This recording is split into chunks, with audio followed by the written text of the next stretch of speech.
Hi, and welcome to one of my scripture journal tutorials where I show you ways you can invite diligent learning from your students using your scripture journals. I call this method the triple D, which stands for define, discover, and doodle. This is just one way your students can use their Doctrinal Mastery pages in their journals that start on page 94. The purpose of this activity is to help deepen my understanding of and appreciation for Moses chapter 1 verse 39 by identifying keywords, looking up their definitions, and from what I learned, create statements that can help me deepen my conversion to Jesus Christ and His atonement. The definitions I found were either from the Guide to the Scriptures in the Gospel Library app, the Webster's 1828 dictionary, because that defines words Joseph Smith would have used when he translated the Book of Moses, and finally the Hebrew or Greek translation of the Bible, because the Old Testament and New Testament weren't written in English originally. They were written in Hebrew and Greek respectively, so we can learn more about the original meaning of words, which can help fuel our understanding of the different scriptures. There are a lot of different websites and resources out there where you can access those, but I like to use BibleHub.com because I've been using it for a while and I'm pretty familiar with it. This process isn't overly complicated. I like to use doodles, arrows, and color to help organize my thoughts and make things a bit more fun. I'm sure your students are better at art and creativity than me, so their end result will probably be a lot better. But when it all comes down to it, if they're going to use this process, it'll help them be more engaged with the scriptures, deepen their conversion to Jesus Christ, and just enjoy it a little bit more. All right, let's get started. Okay, to begin with, I read over the verse, "For behold, this is my work and my glory, to bring to pass the immortality and eternal life of man." And I'm noticing that there's a correlation here. Work and glory are clearly some important words, but there's also a correlation with immortality and eternal life. Work and immortality are connected here, and glory and eternal life seem to be connected as well because of the order of things. And so now I want to look up some definitions and understand these words a little bit more. So let's start off with the word glory here. Glory, I want to understand what that means more, and so I'm going to go to a couple sources for definitions. So I have two sources that I'm going to use right now. First is the Guide to the Scriptures, and that's just found in the Gospel Library. And some key words or definitions I found here were, for glory, it's God's light and truth, praise and honor, and then finally, condition of eternal life. So I thought those kind of neat, so I wrote those down. Next, I wanted to go to the Webster's 1828 dictionary to find out what Joseph Smith thought when he came up with the word glory. And some words that stood out to me were splendor, magnificence, praise and honor, celestial bliss, divine perfection, excellence, and distinguished honor. And so those words, I wrote those down, I just made sure I had those for the future. Well, now I wanted to go even further back and look up the Hebrew word. And so I just went to Google and I typed in glory Hebrew Bible. And I found that the definition for glory is kabod. And that's a horrible pronunciation, I'm sure. But the definition was figuratively weight in a good sense, and glory as the object of honor, reverence, and glorifying. And what it means by weight, it's talking or referring to metals, and precious metals back in the day were valued because of their worth, and they were weighed to determine what their value was. Well, I'm liking all this stuff, so I wrote all that stuff down, but now I'm going to move on to the word work. And so, just like before, I went to Guide to the Scriptures and just the dictionary, and some words that stood out to me for what the word work means were labor, employment, and exertion of strength. So I wrote those down, but then again I wanted to go older. And so I looked up the Hebrew definition, and the word I came up with according to Google for work is etzeb, and that was found in Proverbs chapter 14 verse 23, which I'll write down later. And some synonyms or some definitions of that word in Hebrew were painful labor, sorrow, and hard-earned work. And then I wanted to check out the Greek, and so a reference in the New Testament was found in Ephesians chapter 4 verse 28, and that Greek word was ergazomen, I think it was. And so what that word meant, it means to toil, to commit, to labor for, and then finally to minister about. So I just wanted to make sure that all those definitions were written down.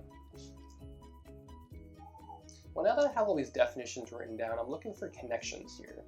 And I'm noticing that there's this idea of weight and value, and this heaviness that's involved here, but also that praise and honor. and they all seem to be connected to eternal life. So I haven't quite come to a conclusion yet, but a scripture that's really coming to my mind that's connecting it to eternal life is a scripture found in Matthew chapter 5, verse 48, that when Christ commands us to be perfect, even as our Father in heaven is perfect. And we know that eternal life is becoming like God. So I wrote that down, and there's another one, Revelation chapter 3, verse 21, that reminds me of that as well.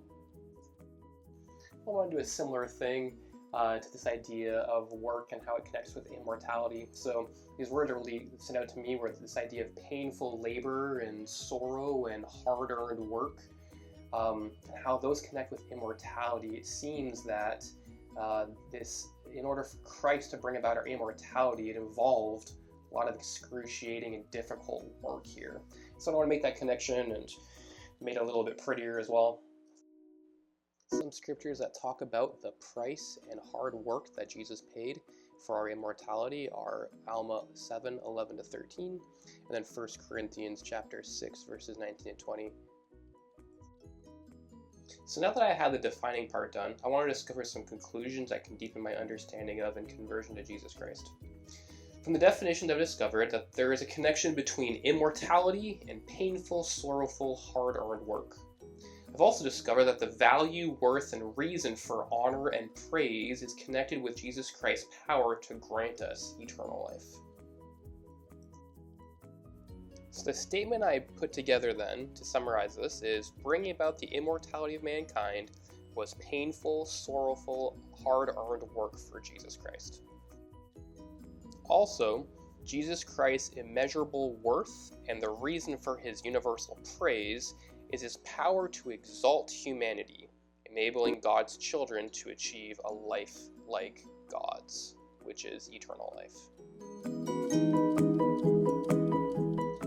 So now that I've put together all the work on the right page, now it's trying to illustrate it or do some doodles to kind of summarize it all.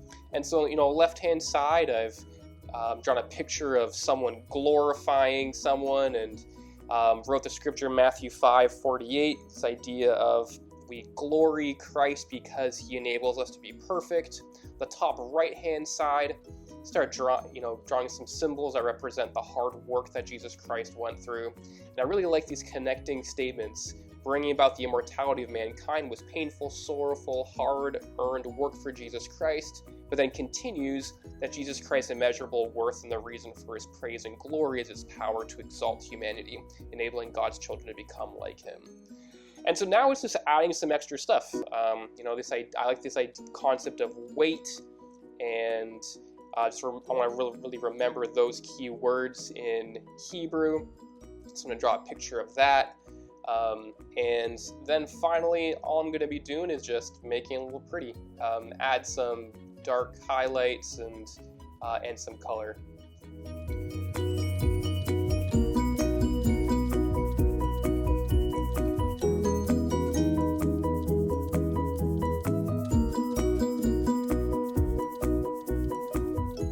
So after some coloring and outlining and trying to make it more creative and memorable, I'm left with something that looks like this. And that's it. The entire process goes through a few steps. Number 1, identifying a few key words that stand out. Number 2, defining them using resources like Guide to the Scriptures, a dictionary, or Greek or Hebrew translations. Number 3, deepening my understanding through discovering statements of truth. And then finally, the fun part, which is doodling. The entire process, including coloring, took about 30 minutes. If you had your students do something like this, you could break it up over a few days, dedicate an entire class to it, or have them go home and do it as an extra assignment for makeup work. I'd probably do this as an entire class first to model how to do it before sending them off to do it on their own though. But however you choose to use this is one way you can invite your students to be engaged in the learning process and give them the opportunity to practice some important scripture study skills and opportunity to be creative. Hope this helps.